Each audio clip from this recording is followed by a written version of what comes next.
What's going on is Anton from antondaniels.com. I appreciate you guys for continuing to rock with me. I got a video that I'm doing a review to. And the reason why I think that this is relevant to have a conversation about afterwards is because it's also something that I coach a lot of guys on. And it's a question that's not really answered a lot because we speak on it on the reverse. So I'll give you an example. I have a conversation a lot of times and I tell guys, I even told a guy yesterday, and I did a video where I kind of spoke on it, where I said that you should never, ever, under any circumstances,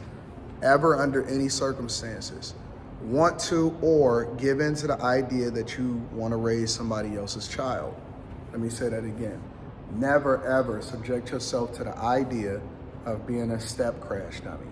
A lot of guys feel compelled to do it because they had a stepfather, and whether their experience was ideal or less than ideal, a lot of times they then acquiesce over, or they feel obligated to go and save somebody else's child because they did. Sometimes when women want to try to make the point to say that it's okay to be the stepfather, they'll then act like, well, you had a stepfather. It's the same thing that happens when you hold a woman accountable and they say, well, you know, it must be hurt, or they'll say something to the tune of, well, you know, you act like you ain't got a black mama, or something like that, right?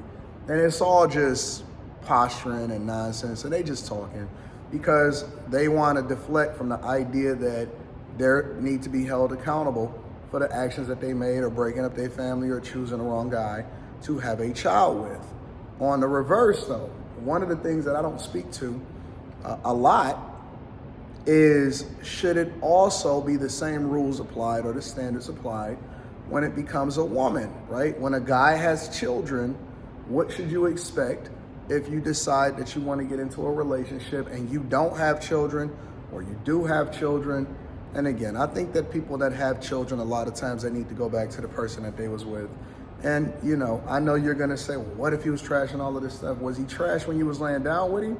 Because he's no different, or she's no different from the person that you was, or that they were when you had children with them. It's just that you then all of a sudden wanted to grow a set of balls because you wanted to think about the well-being of the children, and you thought that you can do better by yourself.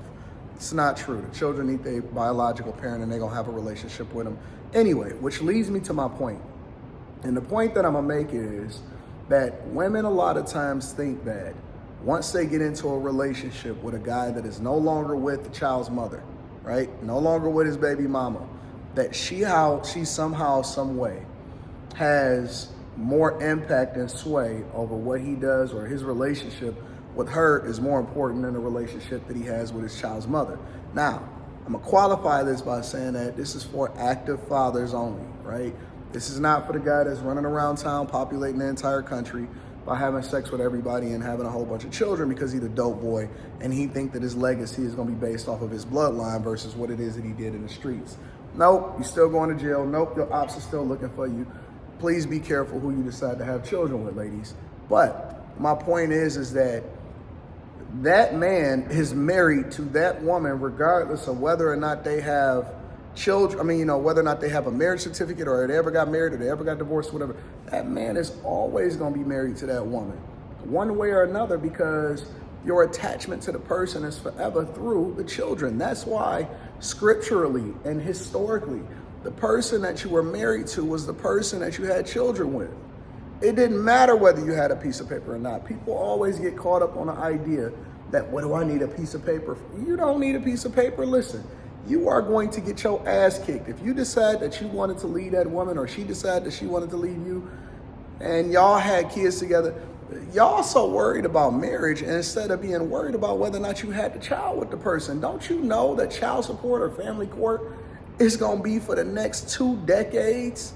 You get divorced from a woman and y'all can have a dispute over alimony or whatever, and most of the time a prenuptial agreement that is done the right way is ironclad. It's ironclad. Y'all just ain't doing the proper due diligence. You run into the courthouse to get married, or you run into Vegas to get married, and then you get your marriage certificate, and then y'all want to combine resources over the next couple years, and then you want to try to, oh man, I can't believe it. Nah, nigga, you just didn't do what you were supposed to do legally so that you could protect yourself if that's what you wanted to do, and you was really in love at that time, and you didn't give it a little bit of time to vet out because you were so enamored with the box that you got distracted. But you are way, way more impacted by the person that you have children with than the person that you got married to. So we having the wrong conversations. We having conversations and we talking about the wrong thing. We so busy, conflicted about why should I get married? Nigga, why you ain't talking about who you having children with? Ladies, we already hold y'all accountable for who you decide to open up your legs to because you control access to the box. So that goes without saying. But I need women to understand that if he has children with her and you think that he's supposed to come and discuss whether or not he do something for his child's mother, or he gives her some additional money, or he saves her from herself, or he pays her car insurance, and that affects his finances as far as what you think that he can do for you, you need to just get in line and join the bandwagon, because he is always going to be tied to her through the child. Even when the child gets big, they still have to participate in the child's life from a co-parenting perspective. She's always going to and should have access to him. So if you think that you're special and you think that he's not supposed to, if you're not trying to build a relationship, I mean, you might as well goddamn become a second wife, to be honest with you. The only thing he ain't getting is the box. He just ain't getting the benefits that come along with having two baby mamas at the same time. Or sometimes they do. But you might as well just call, honest to God, real talk. If you really think about it and put it in perspective, you might as well just become a second wife.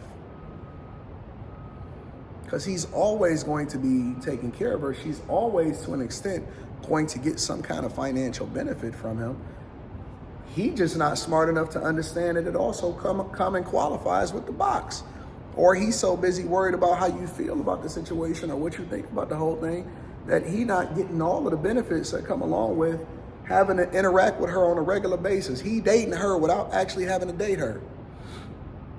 Taking care of her without actually having to take care of her. He can't determine what she do with the money once he give it to her. Even if it's coming through a court order or child support, which I advise guys to put themselves on child support to protect themselves from the idea that the woman can come back later, regardless of how you document it, because it's up to the judge. It's to be determined by the judge, right? It's up to their discretion. And she can come back at year 12, 13, 14, 15 and say, hey, listen, I want back child support. And then you fucked up. No matter how much you did for the kid, no matter how great your relationship is, no matter how much you trust her, if you trusted her that much, y'all will be together. But women need to also understand that come into the lives of men that have children, that they are, especially when they really passionate about their kids and they active about the situation, they're always going to be playing a role in that child's life, which requires him to, if in the most ideal situation, to have a great relationship with the mother. And if you require anything less, or if you're expecting anything less, you probably shouldn't be with him, because whatever reason you think that he gonna treat you any differently, if y'all decide to get out of, get a divorce or something, you crazy. Number one, you crazy on that tip. And then number two, he's supposed to, in order to create the best outcome for the children, because the children didn't ask to be here. And so y'all nuts. Seriously, you're nuts. You need to wake up, grow up. Stop expecting for you to have complete control over him. If you're trying to control him, you ain't the type of woman that he need to be with or marrying in the first place. But all I'm saying is create reasonable expectations for what you think is going to happen in a relationship, and be prepared to also have a decent relationship, a good relationship, an ideal relationship with his baby mama at the same time. And do not expect for him to do more for you than he do for her and the children that he got. That's all I'm saying. If you can't stomach that, if you can't rock out with that, then you need to reevaluate the person that you're talking to, or reevaluate what your standards are as far as what you're looking for inside a relationship. Let me know what y'all think inside of the comments. Make sure you tap into the Patreon. Link is in the description. Also, Teach Henley, 40% off your first order, 20% off for life. I love you. I appreciate you. I'm going to holler at you later. Peace.